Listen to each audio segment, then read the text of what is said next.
बिस्मिल्लाहिर्रहमानिर्रहीम। दोस्तों अस्सलाम वालेकुम, मैं हूं शाद और आप देख रहे हैं सुन रहे हैं शाद की बात। अल्लाह रब्ब रहीम से दुआ है और पूरी उम्मीद है कि आप जहां भी होंगे खुश होंगे और अपने मामलात को सही से खुश उसलूबी से निभा रहे होंगे। इवनिंग वॉक के साथ चल रहा हूँ, इधर जाते जाते एक बात ज़हन में आ गई कि औरत की बर्बादी कब शुरू होती है, कैसे उसकी बर्बादी का स्टार्ट होता है। देखें, मुख्तलिफ फेजेस होते हैं। उस वक्त बंदा जो है कुछ हरकतें ऐसी होती हैं, कुछ मामलात ऐसे होते हैं जिसमें आकर के बंदे की जो है ना कामयाबी शुरू होती है, नाकामी शुरू होती है, खुशबख्ती शुरू होती है, तो चलते चलते बदबख्ती शुरू हो जाती है। ऐसे कुछ फेजेस आते हैं। ये मुख्तलिफ मामलात हैं, मुख्तलिफ चीज़ें हैं जो बंदे को सिखाने के लिए मुख्तलिफ मौके पर मुख्तलिफ चीज़ें होती रहती हैं। तो औरत के हवाले से थोड़ी सी ऐसी बात आ रही थी कि सवाल उठा कि कब ऐसा वक्त आता है, कौन सा ऐसा लम्हा होता है जब औरत बर्बादी की तरफ या बर्बादी शुरू हो जाती है या उसके बुरे दिन शुरू हो जाते हैं। कि जब औरत को मुख्तलिफ मर्दों की तरफ से, मुख्तलिफ लोगों की तरफ से, दूसरे लोगों की तरफ से अपनी तारीफ सुनना जो है अच्छा लगना शुरू हो जाए। देखें, मर्द जो होते हैं वो तो अक्सर खवातीन की तारीफ करते रहते हैं और वो इस हवाले से झिझकते भी नहीं है, सोचते भी नहीं है कि ये मेरी है, किसी और की है। वो तो सिर्फ तारीफ करते हैं और अपना अच्छा होना साबित करने की कोशिश करते हैं। हालांकि देखा जाए तो वो ये अपनी हाफ बैटर के साथ बेईमानी कर रहे होते हैं, अगर उनके साथ होती है तो। अगर शादीशुदा नहीं है कोई बंदा, वो बात करता है दूसरी खातून के साथ, दूसरी खातून की तारीफ करता है तो उसकी तो समझ आती है, जायज ये भी नहीं है। लेकिन जिसकी अगर बीवी है, घर में उसकी बाल बच्चे हैं, तो वो भी दूसरी खवातीन की तारीफ करता है, तो वो एक अलग टॉपिक है कि वो इस तरफ क्यों माइल हुआ। लेकिन यहाँ बात यह है कि औरत तारीफ सुनना पसंद करना शुरू करती है। दूसरे मर्दों से तारीफ सुनना जो है औरत को अच्छा लगने लग जाता है। ये उसकी बदबख्ती होती है, बदकिस्मती होती है, बुरा दिन या बुरा वक्त शुरू होने जा रहा होता है। ये कब और कैसे होता है, किस तरह से होता है, औरत भी कहीं जाकर के लाशौरी तौर पर इसका हिस्सा बनती है। बाद दानिस्ता भी होती है, ज्यादातर जाल डालने वाले होते हैं, जाल डालते हैं और औरत जो है उसका हिस्सा बनती है।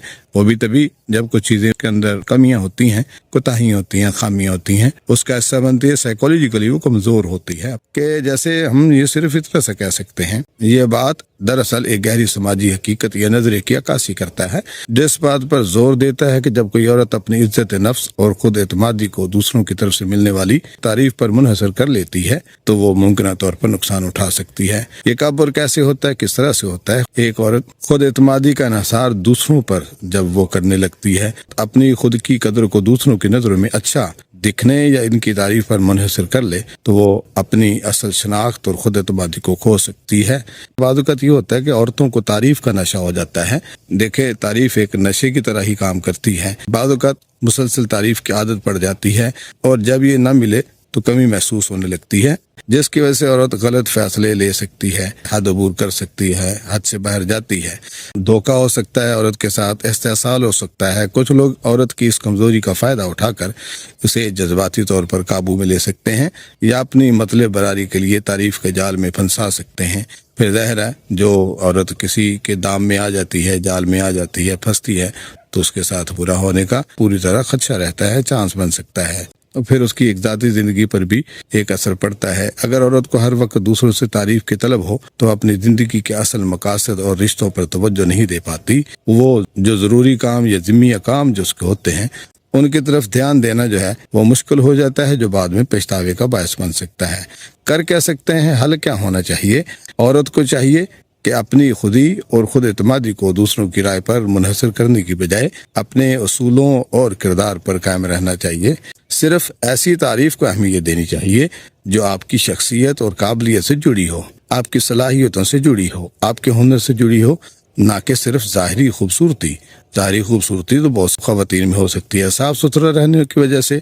कॉस्मेटिक्स या मसनूई तरह की बहुत सारी चीज़ें ऐसी होती हैं जैसे ज़ाहिरी खूबसूरती हो सकती है, और ज़ाहिर है कमज़ोरियाँ तो कहीं होती ही हैं। और बनने संवरने का जो है हुनर औरत को आता ही है। कॉस्मेटिक्स तो फिर खैर इस तरह से आ गई हुई हैं कि पार्लर में जाने वाली खातून वापस कभी नहीं आती। असल में आती तो है लेकिन वो नहीं होती जो गुजरी हुई होती है। इस तरह से करके ये चीज़ें होती हैं। ज़ाहिरी खूबसूरती पर नहीं जाना चाहिए। अपने आप को इतना मजबूत बनाएं कि दूसरों की आरा आपकी खुशी और जिंदगी के फैसलों पर असरअंदाज ना हो। असल खूबसूरती और ताकत तो अंदरूनी होती है जो किसी भी बैरूनी तारीफ की मोहताज नहीं होती। औरत को इन चीज़ों का ख्याल रखना चाहिए। इस तरह से देखना है वो ज़ाहरी शक्ल सूरत के साथ नहीं, अंदर की सलाहियतों के साथ, अंदर की काबिलियत के साथ, अपने हुनर के साथ, अपने अंदर की वो सलाहियत जो कुदरत ने उसको यूनिक दी है उसके हिसाब से वो सामने आए। اس کے حساب سے اورینٹ ہو، اس کے حساب سے وہ گلوریفائی ہو، اس کی تعریف سنیں۔ خواتین جو مقاصد کے ساتھ ہوتی ہیں، منزل کے ساتھ ہوتی ہیں، وہ فوکس ہوتی ہیں، وہ بالکل بیرونی چیزوں کا اثر نہیں لیتی، تعریف ہوتی ہے لیتی ہیں، وہ سارا کچھ ہوتا ہے۔ خواتین کو اس چیز کا پتہ ہوتا ہے کہ مجھ میں یہ بات ہے، مجھ میں یہ کمی ہے، مجھ میں یہ خوبی ہے، مجھ میں یہ خامی ہے۔ اگر خوبی ہے تو وہ خود آزاد ہوتی ہے، اس کے اوپر تعریف بنتی ہے، لیکن بنے بھی صحیح تو اس سے جھکنا ہے، نیچے ہونا ہے، اس کی وجہ سے بلیک میل نہیں ہونا۔ اور جو کمی ہوتی ہے اس پر بھی تعریف نہیں بنتی کہ وہ جھوٹی ہے۔ تعریف ہوتی ہے قابل تعریف چیز کی، قابل تعریف ہنر کی، قابلیت کی ہوتی ہے، لیکن اس کا مطلب یہ نہیں ہے کہ اس کے دام میں آ کر کے عورت اپنا عورت ہونا کھو دے، کیونکہ اس کے ساتھ اپنی بھی اور اس کے ساتھ جڑے ہوئے لوگوں کی عزت بھی داؤ پر ہوتی ہے۔ اور جیسے مرد کی عزت عورت کی عزت کے ساتھ ہے، اسی طرح عورت کی عزت اپنے مرد کی عزت کے ساتھ ہے۔ دونوں کے ایک دوسروں کی تعریف کا محتاج ہونا چاہیے۔ اللہ تعالیٰ ہمیں ایک دوسرے کا خیر خواہ مددگار بننے کی توفیق دے اور صحیح ادراک کے ساتھ چلنے کی توفیق دے۔ کسی کو کوئی تکلیف ہوئی ہو، کسی کو کچھ برا لگا ہو تو اس کے لیے میں معذرت خواہ۔ اللہ میرا آپ کا حامی ناصر، والسلام۔